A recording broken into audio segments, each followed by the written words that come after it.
3 Alsace, ravi de passer en votre compagnie ce vendredi 13 février qui vous portera chance, j'en suis sûre. Au sommaire aujourd'hui, du neuf à propos du congé parental. Quels sont les derniers changements en date?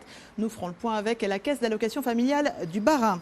Traumatisés crâniens, combien sont-ils en Alsace? Rendre visible ce handicap parfois invisible, c'est le combat de notre invité Jean Ruche, le président de l'association des familles de traumatisés crâniens d'Alsace. Et puis vous passez peut-être devant ses œuvres sans le connaître véritablement. L'artiste qui peint ses œuvres, c'est Dan 23, c'est notre invité ce matin. Il publie en ce moment un carnet de bord. Et puis notre Alsace trotteuse du jour, c'est Alexandra Bucur. Alexandra qui va nous faire vraiment voyager aujourd'hui. Bonjour Alexandra.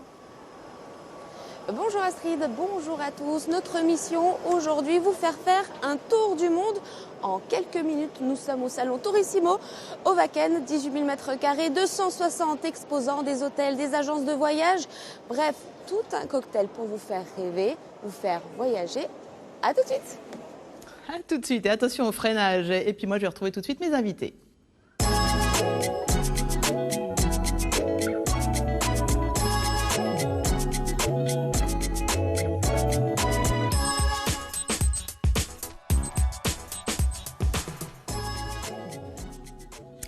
Et nos invités, on va commencer avec Alain Josroland. Bonjour. Bonjour. Vous êtes sous-directeur à la caisse d'allocation familiale du Bas-Rhin. La réforme des prestations familiales engagée par le gouvernement a un certain nombre d'objectifs qui nous touchent tous plus ou moins les uns les autres. Nous allons parler dans quelques minutes de ceux et celles qui décident de prendre un congé parental. Mais auparavant, peut-être rappeler le contexte de cette réforme. Quels sont les enjeux? Alors le sens de cette réforme, c'est d'impliquer davantage le deuxième parent, et en l'occurrence le père, puisque 97% des femmes s'arrêtent de travailler et très peu de pères prennent des congés parentaux. Donc l'objectif, c'est d'impliquer davantage le père. Et si je voulais résumer la situation, je citerai un proverbe suédois qui dit « L'émancipation de la femme passe par le travail et celle de l'homme par la famille ». Voilà. Et en suédois, ça donne quoi? En suédois, incapable de le prononcer. D'accord.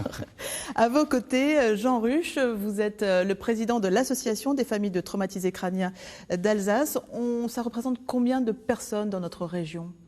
Alors, sur l'association compte à peu près 500 adhérents, mais on estime que sur la région Alsace, c'est plusieurs centaines de personnes chaque année qui sont concernées par un handicap grave suite à une lésion cérébrale acquise. Voilà, l'idée, c'est justement que ces personnes-là ne restent pas seules, que leur famille ne reste pas isolée et vous rejoignent pour essayer d'affronter ensemble tous ces bouleversements qui sont liés à ces traumatismes crâniens.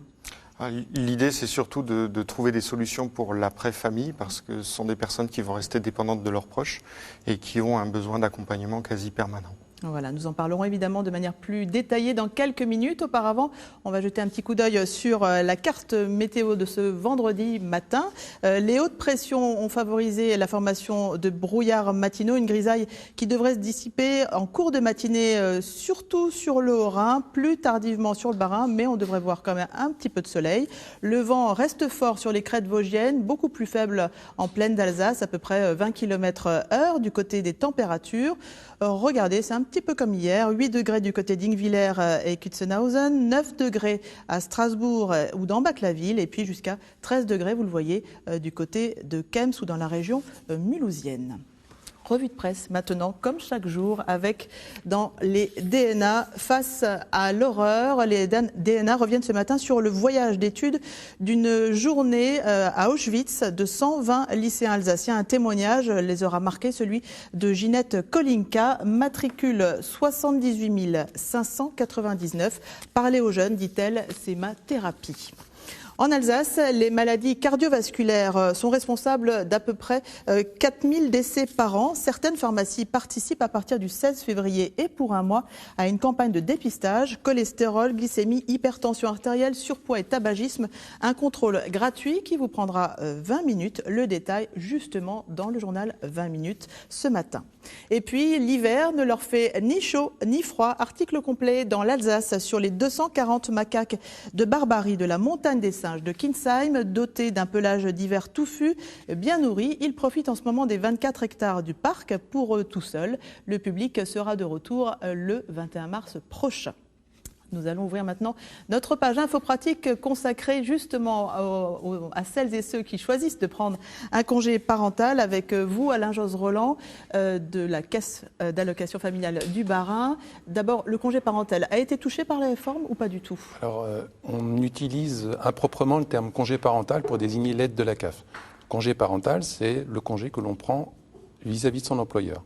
Donc, on négocie ce congé avec son employeur. Il est de droit, mais on négocie la durée, les modalités.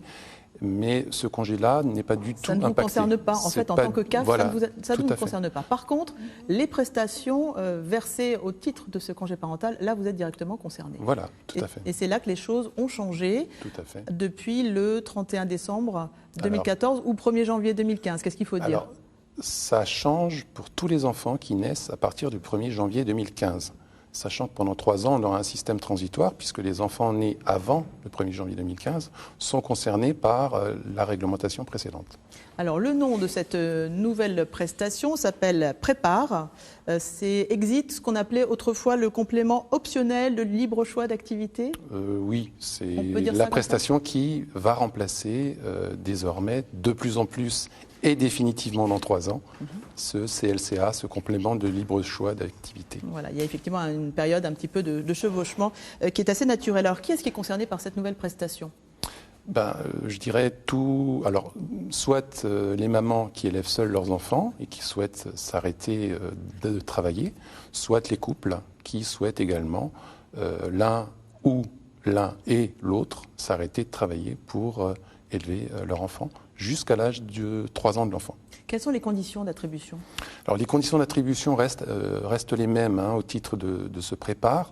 En revanche, ce sont les durées de versement qui diffèrent, puisque avant, on avait droit à, pour le premier enfant, 6 mois de prestations. Désormais, on a droit à 6 mois plus 6 mois si les 2 parents s'arrêtent de travailler. Donc là, c'est un plus par rapport à la prestation précédente. Et en cas de couple, dans une situation de couple, et à partir de 2 enfants, donc la durée peut se partager également entre 24 mois, donc 2 ans pour l'un, et 1 an pour l'autre. Sachant qu'on peut également panacher, alterner les périodes, prendre 6 mois, voilà.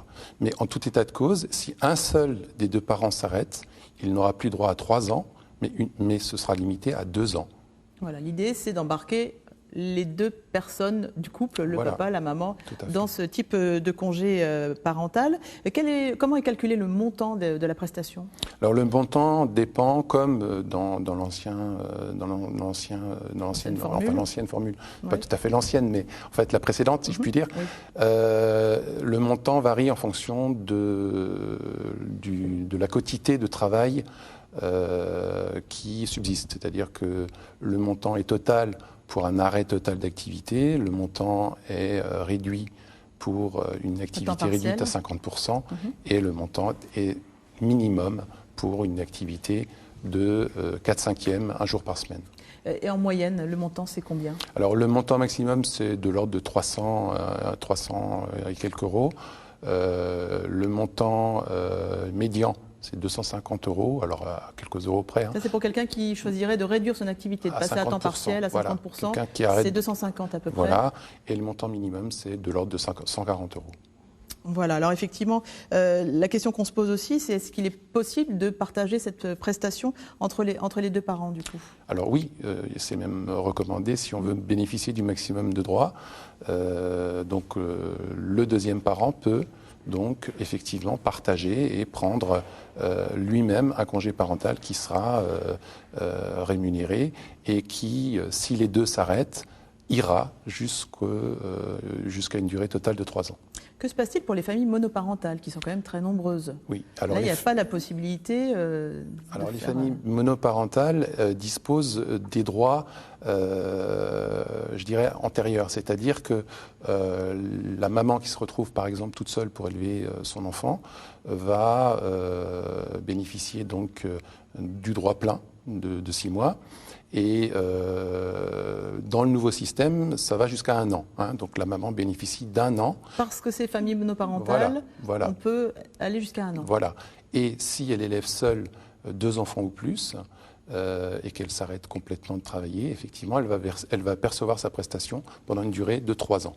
Donc il y a un système un peu différencié qui vise à favoriser, puisqu'on sait que les situations de parents isolés sont des situations plus fragiles que les couples. Et que se passe-t-il pour les couples qui sont en couple, mais le mari n'envisage absolument pas de s'arrêter pendant 6 mois? Alors là, la prestation sera limitée à 2 ans, c'est-à-dire que ça ira jusqu'à 24 mois et on n'aura plus droit aux 3 ans dont on avait droit antérieurement. Et en cas d'adoption, la situation est la même? Oui, la situation est comparable en cas d'adoption.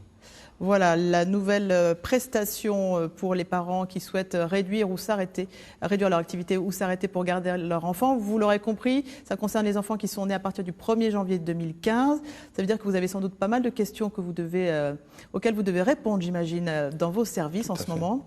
Et si vous-même vous avez des questions, il y a bien sûr le site internet de la CAF, caf.fr, et la possibilité bien sûr de prendre rendez-vous, me semble-t-il, à la CAF du Bas-Rhin. Merci en tout cas pour ces bons conseils. Lundi, dans notre page info pratique, nous parlerons du fait maison au restaurant. Depuis le mois de juillet dernier, on vous en a déjà parlé ici, les restaurateurs doivent indiquer sur leur carte quels sont les plats qu'ils font dans leur cuisine. Ils avaient jusqu'au 1er janvier pour se mettre en ordre de marche. Où en sont-ils? C'est ce que nous verrons avec Richard Nicolini de la Chambre de consommation d'Alsace. Vous avez des remarques, des petits courriers à nous envoyer. N'hésitez pas à le faire. alsacematin@francetv.fr. La boîte mail est là pour vous. Quoi de neuf maintenant dans l'actualité orinoise? Pour le savoir, on va voir ça tout de suite avec Dominique Silajec. Bonjour Dominique.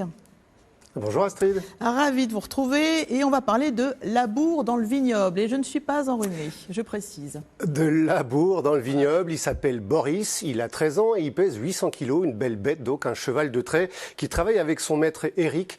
Et je peux vous garantir Astrid, c'est pas du folklore, c'est pas du retour à la nature comme ça pour faire genre. C'est vraiment aujourd'hui une démarche de beaucoup de viticulteurs alsaciens, le retour à, non pas le retour, mais la mise en œuvre de la biodynamie. Eh bien, le cheval passe le soc dans la vigne, eh bien le viticulteur nous décrit le plus l'avantage de cette technique ancestrale pour un vin au final meilleur, je pense. Voilà, on va regarder ce reportage signé Anne-Laure Herbé et Véronique Arnoux. Boris, en plein labeur. Un spectacle fascinant. Du haut de ses 13 ans, le cheval de trait impressionne. Mais il est habitué. Il laboure des parcelles de vignes, ici du côté de Pfaffenheim, depuis 2007. Un travail en puissance et en finesse, le résultat d'une belle entente entre lui et Eric. Tout va devoir se passer que au feeling. Surtout que vous voyez bien que je suis plus concentré sur le travail que sur le cheval. Ça se fait que mon cheval doit être parfaitement dressé. Il faut que je l'ai dans la tête. Eric et Boris ont démarré sur une partie des parcelles du domaine Umbrecht. En 2011, Marc décide de leur confier tout son vignoble, un vignoble travaillé en biodynamie, c'est-à-dire avec le moins de chimie et de machines possible. Le recours au cheval s'inscrit dans cette perspective, moins bruyant qu'un tracteur, et c'est là le moindre de ses atouts. Le cheval, il ne tasse pas le sol, il ouvre le sol, il ne le déchire pas. Donc c'est tout un travail complètement différent par rapport aux machines qui est vraiment super pour rehausser l'aspect qualitatif des vins. Et on a, je dirais, beaucoup moins de problèmes de maladies durant la période estivale. Et le sol respire mieux, on a remarqué vraiment un sol avec beaucoup plus d'activité biologique et vraiment un sol qui est en meilleur état. Peu à peu, les autres viticulteurs du coin se sont laissés séduire. Aujourd'hui, ils sont 4 à avoir recours au service d'Eric et de Boris. Une contamination positive. Voilà, c'est tout bénef, effectivement. Alors Dominique, plus grand monde derrière vous dans la rédaction, tout le monde est sur le terrain déjà pour préparer la locale de ce soir, j'imagine. Oui, tout à fait. En tout cas, on a une équipe qui est à Verensouze, au musée des amoureux. Vous saviez ça, Astrid? Depuis 1999, il y a un musée des amoureux à Verensouze. C'est un endroit où on peut lire des lettres d'amour, des cartes postales d'amour qui datent du 19e jusqu'à peu près à la fin de la Deuxième Guerre mondiale. On va découvrir ça ce soir. Et puis, on finira la semaine à France 3 Haute-Alsace en musique parce que nous avons assisté hier à une répétition de l'Orchestre symphonique de Mulhouse qui propose demain soir une soirée toute russe, que de la musique russe. Voilà, bonne journée Astrid. Merci beaucoup Dominique, belle journée à vous du côté de Mulhouse. Et la locale de Haute-Alsace, c'est bien sûr à 19h15 ou sinon toute la journée sur notre site internet alsace.france3.fr. Alain Josse-Roland, je vous remercie d'être passé nous voir ce matin pour nous donner des nouvelles de la caisse d'allocation familiale du Bas-Rhin. Et maintenant nous allons partir pour le Wacken au parc des expositions parce que vous le savez, les grandes vacances, le dépaysement et pourquoi pas les voyages, c'est maintenant qu'il faut y songer. Tourissimo, c'est l'endroit qu'il vous faut. 3 jours de salon à Strasbourg que nous fait découvrir Alexandra Bucure. Et Astrid, notre destination pour ce petit tour du monde en quelques minutes, eh bien, on a choisi la République tchèque, pays invité d'honneur ici à Tourissimo. Je suis avec Marie Murova, elle est responsable de l'Office du tourisme de la République tchèque. Expliquez-nous un petit peu pourquoi la République tchèque avait envie d'être ici à Tourissimo, à Strasbourg. Bonjour, c'est vrai que l'Alsace et la Lorraine sont pour nous des régions de France où la République tchèque est assez populaire de par sa proximité tout simplement géographique. Strasbourg-Prague, je rappelle, ça fait 600 km. Alors on pense évidemment à Prague. Est-ce qu'on imagine il existe plein d'autres choses à découvrir en République tchèque ? Oui, alors notamment cette année, on souhaite tout particulièrement attirer l'attention sur la Bohème de l'Ouest, qui est encore plus proche de l'Alsace, avec Pilsen, qui est devenue capitale européenne de la culture. Et c'est une région avec beaucoup de villes thermales. Donc nous avons Marienbad aujourd'hui présent parmi nous. Et donc c'est une région qui vaut le détour aussi. Alors une région justement où on produit ça, la bière tchèque. Exactement, Pilsner avec sa fameuse Pilsner Urquell, une bière très forte, donc à consommer bien sûr avec modération, que vous allez pouvoir goûter ici sur notre stand aujourd'hui. Comment vous attirez les touristes alsaciens en fait ? De quoi vous leur parlez ? Qu'est-ce qu'ils aiment ? Les touristes venant d'Alsace aiment venir en voiture. Donc le point fort, c'est vraiment donner des explications sur les transports, comment se rendre en République tchèque en voiture. Beaucoup de camping-caristes, notamment aujourd'hui présents de manière assez forte au salon. Donc beaucoup de brochures sur le camping et des astuces par où passer, ne quoi pas manquer pour vraiment passer de belles vacances. Merci beaucoup Marie. Et justement, on va rejoindre le directeur du salon Tourissimo. On attend ici 22 000 personnes sur tout le week-end. Bonjour Monsieur Meder. Bonjour. Qui vient à Tourissimo ? Toutes les personnes qui ont envie de partir en vacances. C'est ça l'avantage, c'est chercher de bonnes idées à Tourissimo, de nouvelles destinations, des invités d'honneur et surtout chercher un peu d'originalité avec de l'hébergement insolite, des véhicules de loisirs, de l'onotourisme, tout ce qu'on peut décliner aujourd'hui dans le tourisme. Est-ce que les touristes sont différents par rapport à il y a quelques années ? Est-ce qu'ils ont vraiment besoin de dépaysement ? Ils ont effectivement besoin de beaucoup de dépaysement, mais aussi d'originalité. Donc chercher un peu d'insolite dans les vacances et d'éviter peut-être le tout venant. Et c'est ça l'intérêt d'un salon du tourisme. Et en termes de prix, est-ce qu'on peut faire des affaires ici ? On peut toujours faire des affaires, puisque le salon, c'est souvent l'opportunité pour un agent de voyage ou un hôtelier, par exemple, de faire des opérations promotionnelles. Donc c'est vraiment l'occasion de faire de très bonnes affaires. Merci beaucoup, monsieur le directeur. Et puis nous, on va voir que ici, en fait, sur les 18 000 mètres carrés, il y a 10 000 mètres carrés réservés aux véhicules de loisirs. C'est ce qu'on va aller voir dans un tout petit instant.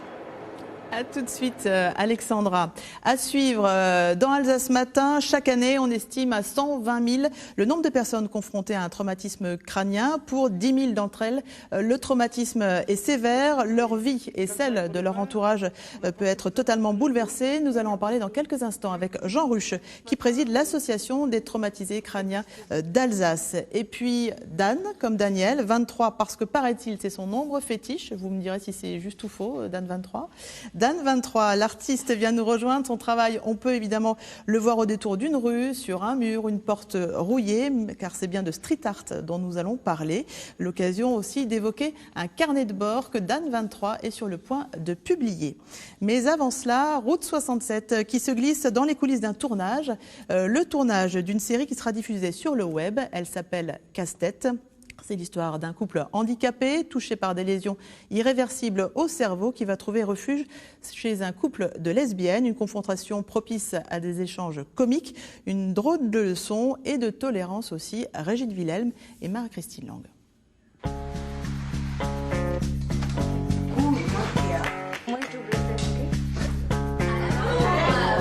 Gros plan sur le tournage d'une web-série qui est en cours en ce moment même à Ilkirch-Grafenstaden. La série s'appelle Casse-tête. Tous les figurants, les techniciens sont en train de se mettre en place.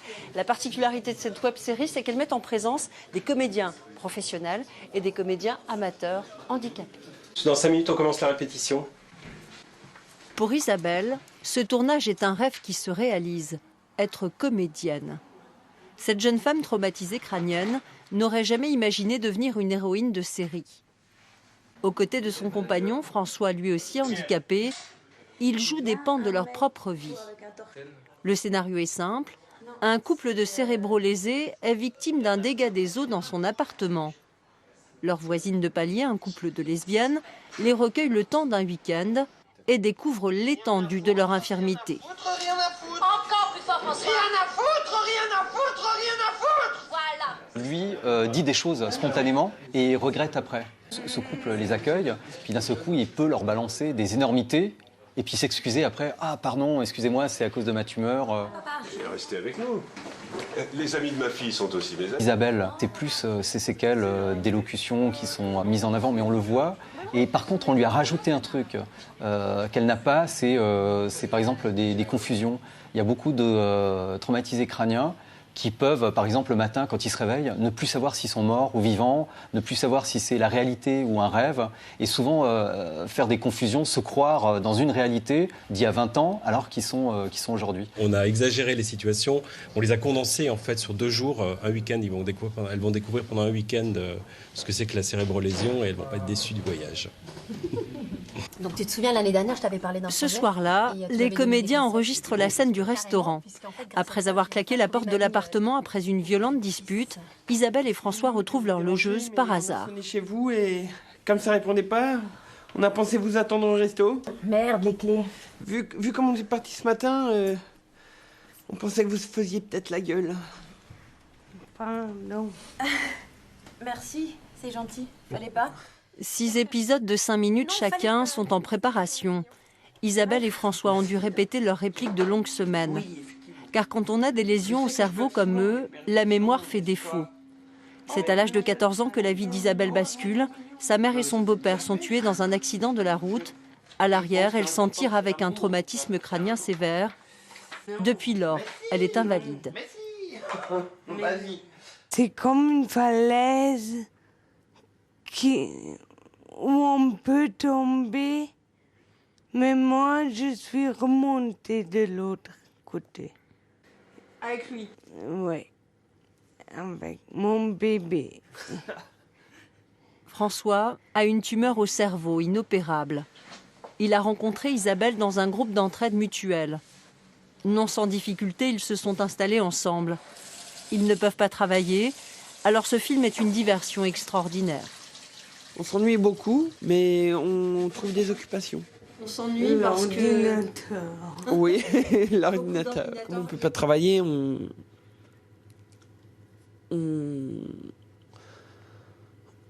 comble les vides.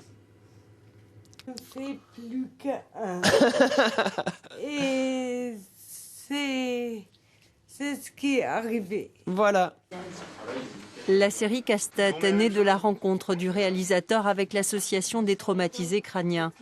Elle regroupe des victimes d'accidents, de cancer du cerveau, d'AVC ou de rupture d'anévrisme. Casse-tête est une série drôle qui en dit long sur un handicap méconnu et parfois invisible. À l'intérieur, le tournage continue, on va les laisser travailler. La web-série Casse-tête sera disponible sur Internet d'ici fin mars, début avril sous cassetête.tv.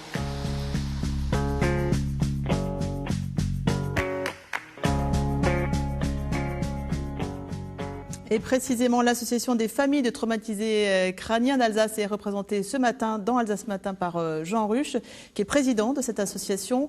Un mot sur ce projet-là qui est en cours de réalisation, qui est quand même assez incroyable, cette aventure. Alors, c'est une aventure qui a été initiée par Marc Jonas, donc le réalisateur, par la rencontre d'Isabelle et de François, donc qui ont des situations de vie particulières suite à l'accident.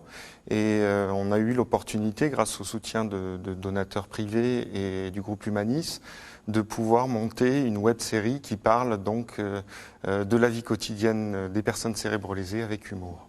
Voilà, c'est tout l'enjeu effectivement de cette web-série, parce que le quotidien ne prête pas forcément à rire tous les jours. Expliquez-nous justement ce qu'il faut entendre par traumatisé crânien. D'où peuvent provenir ces traumatismes? Alors, il y a on va dire, 3 grandes catégories de personnes qui sont victimes de lésions cérébrales acquises. Les personnes qui ont des traumatismes crâniens, donc suite la plupart du temps à un accident de la voie publique. Donc c'est des gens qui ont une moyenne d'âge plutôt de 27 ans, donc qui vont passer des semaines, des mois dans le coma et qui vont ensuite être confrontés à un parcours de rééducation et de réinsertion. On a également des personnes qui sont victimes d'accidents vasculaires cérébraux, rupture d'anévrisme ou anoxie cérébrale, et qui, elles, sont en général un petit peu plus âgées, donc plus installées dans la vie, souvent en couple avec des enfants, avec des grandes difficultés également invisibles, donc sur l'orientation dans le temps, l'orientation dans l'espace, la mémoire, les troubles du comportement. Et puis, on a également un certain nombre de personnes, comme François, qui sont touchées par des tumeurs au cerveau, qui sont parfois opérables, parfois pas, et qui vivent exactement les mêmes difficultés. Ces 3 catégories de personnes ont un quotidien où on parle souvent d'un handicap invisible. L'essentiel est invisible pour les yeux. Voilà, en tout cas, c'est vrai que ce sont des vies bouleversées. La vie de ces malades l'est, la vie de leur entourage évidemment aussi. On va écouter tout de suite ce témoignage. Écoutez. Le mari que j'ai là, moi je l'avais choisi. Celui que j'ai aujourd'hui, je ne l'ai pas choisi. Je ne sais pas si je le choisirais aujourd'hui, parce que il est totalement différent. On vit avec quelqu'un de différent. Il faut être fort, il faut rester fort, il faut être parce que je veux décevoir personne, mais manque de bol, pour moi, je déçois tout le monde. On se dit, après tout, c'est pas de sa faute s'il a eu un accident. On subit un peu, mais bon, voilà. Puis il reste de l'amour, parce qu'on avait 20 ans d'amour, donc ça continue. Et c'est ce qui fait tenir. Puis de temps en temps, on va pleurer dans un coin, et puis et on revient, personne ne l'a vu, puis tout va bien, quoi. Et quel est l'impact, justement, sur la cellule familiale quand un traumatisme pareil arrive ? Alors, on pourrait comparer ça à l'explosion d'une bombe qui va toucher en premier lieu, évidemment, les parents, surtout sur les traumatisés crâniens, puisque ce sont des jeunes étudiants, la plupart du temps, qui vont se retrouver pendant quelques semaines, quelques mois, dans l'incertitude de savoir s'ils vont survivre. Et ensuite, il y a un espoir démesuré, c'est l'espoir de revenir à une vie la plus normale possible. Celle d'avant. Celle d'avant.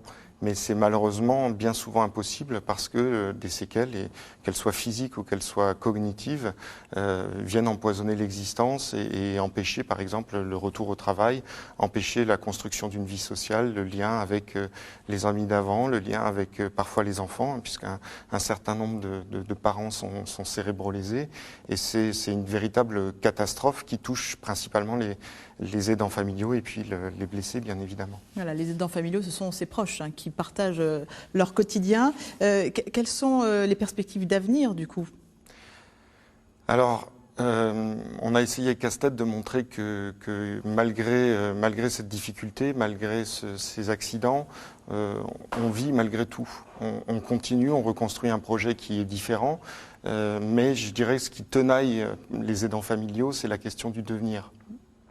Que deviendra mon proche lorsque je ne serai plus en capacité de l'accompagner. Et c'est là-dessus que l'association essaye de s'investir pour créer des solutions pour l'après-famille. Parce que malheureusement, les parents ne sont pas éternels et il faut trouver des solutions de logement, des solutions d'accompagnement, des solutions de vie sociale parce que les troubles cognitifs touchent aussi la faculté à créer du lien, à démarrer des activités, à s'organiser dans la journée. Quand vous parlez de trouver des solutions, quelles sont les pistes que vous êtes en train d'explorer déjà aujourd'hui ? Alors, au niveau de l'association, on a démarré un dispositif logement où on a imaginé des colocations entre personnes cérébrolésées qui donc mutualisent leurs ressources, que ce soit l'aide humaine, que ce soit les courses, que ce soit la vie quotidienne, parce que ça répond à un besoin, celui de lutter contre l'isolement social, celui de trouver aussi des solutions pragmatiques dans un contexte public qui est difficile en termes de subventions, et puis globalement ce qui permet aux familles aussi à un moment donné un lâcher-prise. Voilà, c'est effectivement ce qui est important. Vous voulez en savoir davantage sur cette association des familles des traumatisés crâniens. L'association a son site internet, AFTCRN.fr. CAM, je sais pas comment il faut le dire, hein, mais je l'épelle.org. De toute façon, on vous met ça sur notre site internet d'Alsace Matin et vous en saurez évidemment bien plus. Il y a également ces petits semestriels qui sont diffusés à l'intention des familles avec des angles extrêmement concrets qui les concernent directement, j'imagine. En tout cas, merci beaucoup Jean Ruche. On va repartir au Parc Expo, au Wacken, vous le savez, qui abrite depuis ce matin Tourissimo, le salon du voyage, avec en invité d'honneur la République tchèque. Alexandra Bucur est sur place pour nous faire vivre les toutes premières heures de ce salon. Alexandra. Vous savez, Astrid, ce qui est très tendance en matière de tourisme actuellement, c'est le camping-car. Tout le monde a envie de voyager librement, sans souci de réservation. Voyager librement, oui, mais pas à n'importe quelle condition, parce qu'aujourd'hui, le camping-car, c'est le luxe. Je suis dans un flair. C'est 20 mètres carrés, en fait, un camping-car de 20 mètres carrés, un vrai petit appartement avec le coin salle de bain, avec la chambre et les petites toilettes, la cuisine. Bref, tout le luxe à portée de main et sur 4 roues, même plus peut-être. Laurent, vous êtes le créateur, enfin c'est l'entreprise créatrice de ce camping-car. Est-ce qu'aujourd'hui, forcément, il faut que ce soit luxueux ? De plus en plus, effectivement, les gens demandent de plus en plus le confort, donc un certain luxe.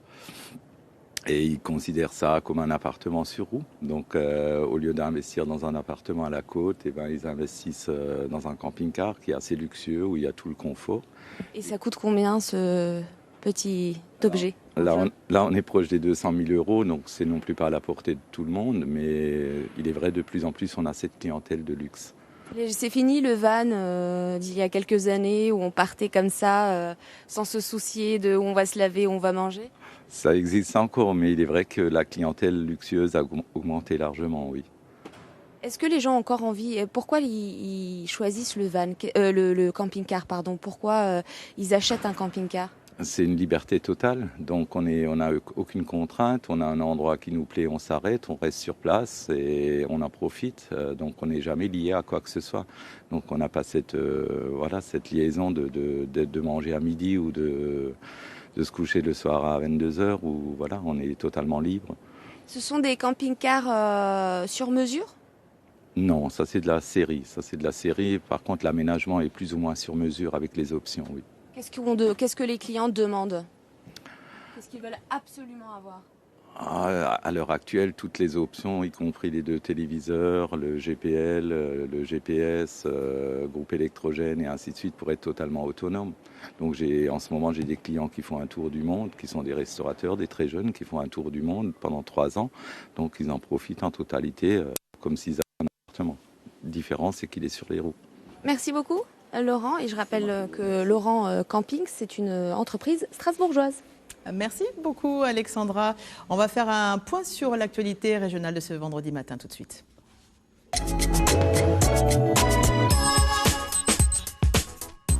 Avec le flash présenté ce matin par Régine Wilhelm. Bonjour Régine. Bonjour Astrid. Retour aujourd'hui sur les conséquences de la hausse du franc suisse. Effectivement, Astrid, alors une des conséquences directes de la hausse du franc suisse, c'est bien sûr la hausse du pouvoir d'achat de nos voisins helvétiques. Ils font beaucoup plus souvent leurs courses en France, mais encore davantage en Allemagne, où les prix de l'alimentaire notamment sont réputés plus attractifs. Résultat, les douaniers suisses qui ont présenté leur bilan annuel hier à Bâle ont noté une hausse de la contrebande de viande. On écoute un responsable des douanes suisses. On a une augmentation de certains postes qui est plus que 106% ce qui concerne le contrebandisme. Et là, c'est surtout la viande qu'on constate qui est importée maintenant dans les grandes quantités. Mais quand même, on a le droit d'importer qu'1 kilo. Mais quand nous faisons les contrôles, on constate très vite 5, 6 ou même 12 kilos qui sont cachés dans une voiture ou cachés dans les sacs. Oui. Et de 16, un 16e bus a été incendié cette nuit dans la commune de Chervillers. L'autocar appartient à la société Christine Atour. L'Alsace sportive retient son souffle. Le derby, c'est ce soir à 20h30 à la Méno. 22 500 billets ont été vendus. Hier, les joueurs du Racing étaient à l'entraînement. Les Colmariens ont préféré rester discrets. Seuls leurs derniers échauffements ont pu être filmés par notre équipe. Il est vrai que les Colmariens sont en difficulté. Ils sont tombés à la 10e place du classement. Je vous propose d'entendre Damien Hoth, l'entraîneur des SR Colmar un peu sous pression, et le président du Racing, Marc Keller, très content, lui, du spectacle qui s'annonce. Je pense qu'il fallait qu'on se réfugie dans le travail et qu'on pense qu'à travailler. C'est pour cela qu'on a essayé de se concentrer, essayer de bien faire les choses. On a rajouté des séances. On ne s'est pas concentré sur le match de Strasbourg. On s'est concentré sur notre situation. Notre souci, c'est nous-mêmes. Et donc, que ce soit le derby ou pas, nous importe peu. On est content parce qu'a priori, on devrait faire, je pense, entre 23 000 et 25 000. 25 000, c'est guichet fermé. Peut-être qu'on ne sera pas loin, j'espère. En tous les cas, il y a un engouement terrible autour de ce derby et je trouve que c'est très intéressant à vivre. Et moi, je suis très heureux de revoir une Méno pleine. Et là, on a une opportunité de faire un match intéressant contre Colmar, qui est un derby, un club aussi qui est ambitieux, qui a bien travaillé depuis quelques années. Et je crois que c'est pour ça que tous les Alsaciens sont là. Voilà, et résultats et les buts, on espère, demain à midi pile dans notre journal. Bonne journée Astrid. Bonne journée Régine, merci beaucoup. Le prochain journal, c'est à midi et c'est Marie Heidmann qui vous le présentera. Pour l'heure, c'est notre mission Elsassiche, notre petite leçon en alsacien signée Pierre Nuss.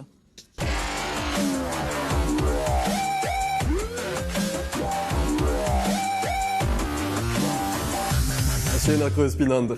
Unsere Minute waren Ried von der Finderrede. Nous parlerons aujourd'hui des ennemis en moins d'une minute. Le mot der Find, l'ennemi, est très ancien. Il vient du vieux scandinave Fjandi, c'est une langue viking qui veut dire l'ennemi ou le diable. On retrouve d'ailleurs dans The Fiend anglais l'idée du démon ou d'une personne cruelle, ennemi en tous les cas. Le mot allemand der Feind va aussi dans ce sens, l'ennemi. Mais en alsacien, Sfindbild, littéralement l'image de l'adversaire, désigne le spectre ou le fantôme. On reste un peu avec l'idée de l'ennemi surnaturel. Rappelez-vous aussi les mots de Pierre Desproges. Der Find meint mir sind Find, de Pi sind sis. Les adversaires croient que nous sommes l'ennemi, mais en fait, pour nous, l'ennemi, c'est eux. Peace Paul, faire un nice fort.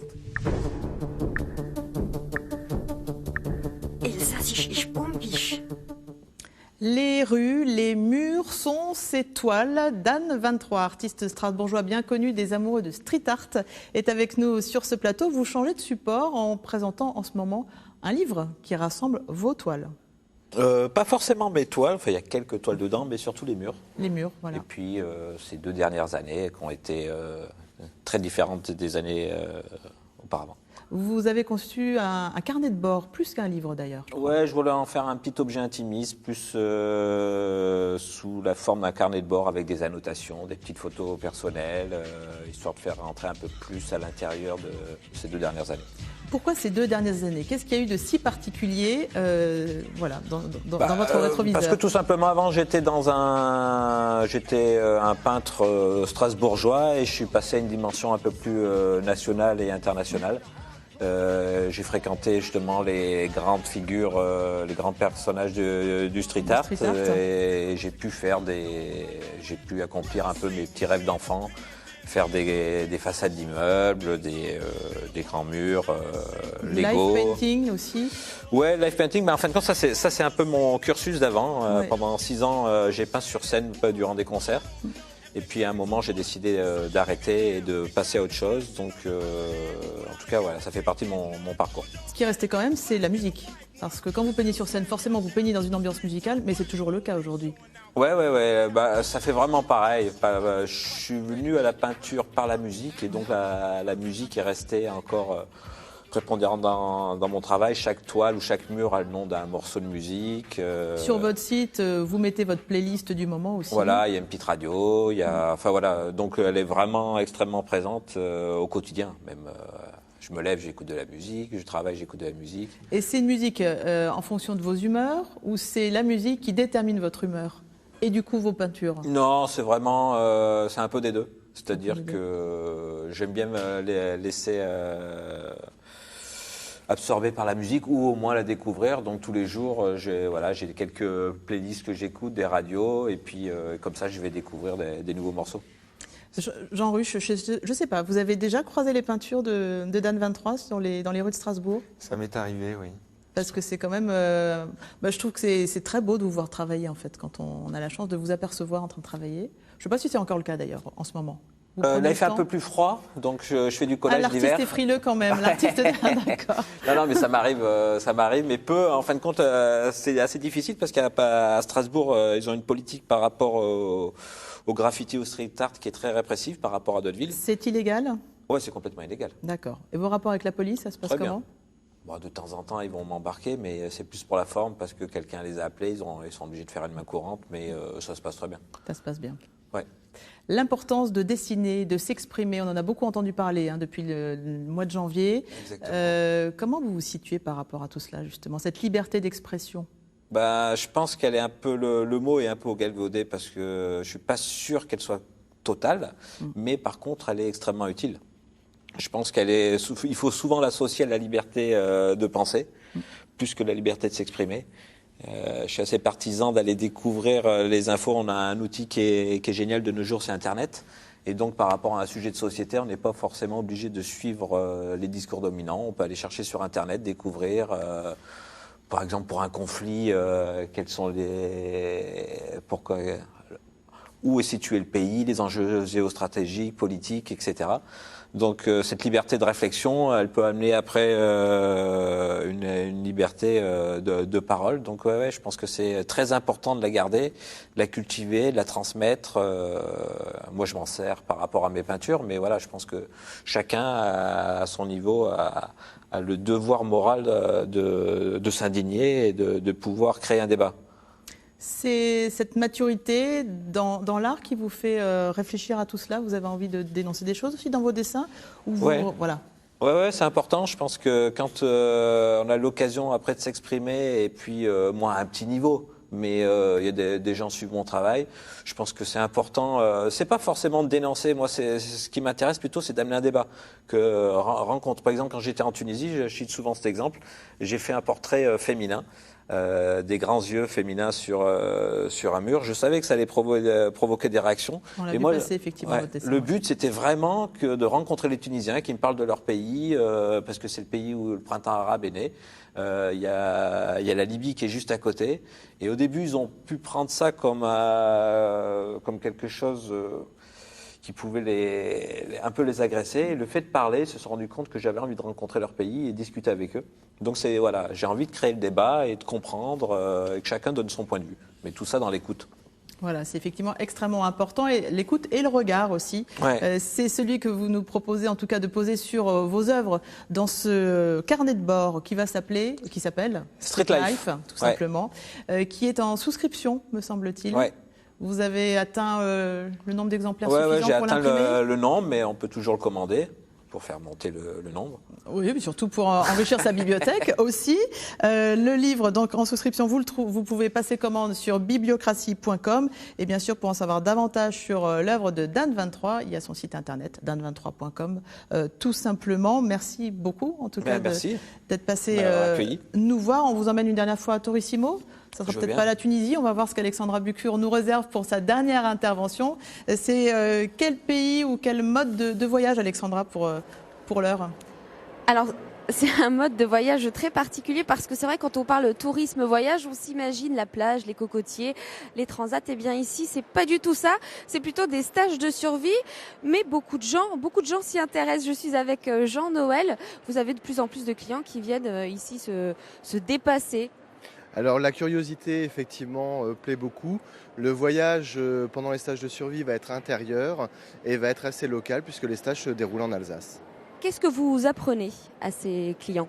Alors les stagiaires qui viennent pendant le stage vont redécouvrir quels sont nos besoins vitaux et comment, à partir de beaucoup de savoir et très peu de matériel, eh bien, on peut dans la nature trouver ce dont on a besoin. On est très loin du confort traditionnel. Non, on n'est pas loin du confort traditionnel, mais on crée son confort. C'est ça la différence. Au lieu que d'avoir tout fait ou de l'acheter, eh bien, on peut faire un lit très très agréable. On peut dormir bivouaquer sur de la mousse. Seulement, ça prend un petit peu de temps pour faire un bon matelas de mousse, mais on dort très très bien. Quels sont les instruments d'un kit de survie ? Alors nous, les instruments qu'on emmène, ça va être un petit peu de corde, ça va être un contenant comme une gourde en inox qu'on va pouvoir mettre directement dans le feu, un couteau, une couverture de survie et de quoi faire du feu. C'est la base, avec en plus les stagiaires ont le droit d'emmener un petit récipient avec des petits fruits secs en cas de petites défaillances ponctuelles. Alors ce qui est important en fait, c'est que pourquoi ces objets-là? Tout simplement parce que si on voulait les fabriquer dans la nature, Ça serait compliqué en fait. ce serait compliqué, ça prendrait du temps. Donc on va plutôt prendre du temps pour cueillir, trouver de quoi manger, faire un peu de cuisine sauvage. Donc la base de ces 5 ou 7 objets, on les emmène. Vous avez quand même ramené, je veux quand même le montrer parce que c'est assez impressionnant, le couteau préhistorique. Voilà, alors ça c'est pendant les stages de technique de vie primitive. On va apprendre à faire du feu par friction, hein, tout simplement en frottant 2 morceaux de bois. C'est des vieilles méthodes mais qui marchent toujours. Hein. Ah oui, ça marche très très bien. Après, honnêtement, la survie, on ne peut pas forcément se baser là-dessus parce qu'il faut avoir le bon bois à la bonne saison. Voilà, si le bois est mouillé, ça c'est compliqué de faire du feu par friction. Alors justement, vous parliez de feu. Il y a aussi quand même des instruments récents, enfin assez modernes, hein, pour se faciliter la vie. Hein. Tout à fait. Voilà, si on prend l'exemple de la pierre à feu, ça a été inventé par l'armée suédoise au début des années 80. Et effectivement, juste par friction, et on va donc produire des étincelles. Et ça coûte combien ? Oh, un petit truc comme ça, pour 10 000 allumages, c'est 10 €. Donc voilà, 10 000 allumages, vous avez le temps de voir venir. Et le stage ? Alors un stage 2 jours, c'est 180 €. Merci beaucoup Jean-Noël, et j'emporte votre petit allume-feu hein, pour moi. Merci beaucoup. Voilà, merci beaucoup. Bon, personnellement, sac à dos, moi, ça me suffit. Il y a tout ce qu'il faut. Merci en tout cas. Et Tourissimo, donc, c'est jusqu'à dimanche soir au Parc des Expositions de Strasbourg. Lundi, dans votre émission Alsace Matin, nous allons nous intéresser aux faits maison au restaurant. Vous le savez, depuis le mois de juillet dernier, les restaurateurs doivent indiquer sur les cartes les plats qu'ils transforment effectivement dans leur cuisine. Le 1er janvier, ils devaient être tous en ordre de marche. Où en sont-ils? C'est ce que nous verrons avec Richard Nicolini de la Chambre de consommation d'Alsace. Un dernier petit mot avec nos invités. Jean Ruche, pour votre association des familles de traumatisés crâniens. Quels sont vos besoins aujourd'hui, très concrètement ? Je crois que comme toutes les associations dans le secteur du handicap, on recherche en permanence de l'argent pour financer des projets. On a un projet de vélo tour sur Strasbourg pour faire du vélo adapté pour les personnes à mobilité réduite. Donc on recherche de l'argent, des bénévoles, des partenaires, des personnes qui peuvent nous soutenir. Voilà, effectivement, venez soutenir cette association dont nous vous mettrons le site internet sur le site d'alsacematin.fr. Un dernier petit mot aussi avec vous, Dan 23. Les graffitis sont, paraît-il, très tendance chez les particuliers. Il paraît qu'il y a des gens qui passent commande à des artistes, à des graffeurs pour refaire un coin du salon, un coin de la salle de bain. C'est des commandes qu'on vous fait aussi ? Ouais, c'est souvent. Ça peut être aussi des entreprises, par exemple un bar. Ou, oui. Mais c'est depuis que c'est médiatisé, forcément. Ça vous gêne pas ? Non, pas forcément. Non. Moi, ça me permet de faire plus de fresques en ville. Donc cet argent, je le ramène dans la rue. Très bien. Ça ne me gêne pas. Ça ne vous gêne pas. Merci beaucoup en tout cas d'être passé nous voir. Je rappelle que si vous voulez découvrir aussi l'œuvre de Dan 23, si vous ne la connaissez pas, il y a une exposition flash dans son showroom 120 Grand Rue à Strasbourg. Ça s'appelle Open Your Eyes et c'est prévu les 27 et 28 février de 11h du matin à 20h. C'est bien cela ? Exactement. Merci beaucoup à tous les deux. Vous avez tout de suite rendez-vous avec Laurent Boyer, son équipe de Midi en France. Quant à nous, on se retrouve lundi matin à 9h50. Belle journée et bon week-end sur France 3 Alsace.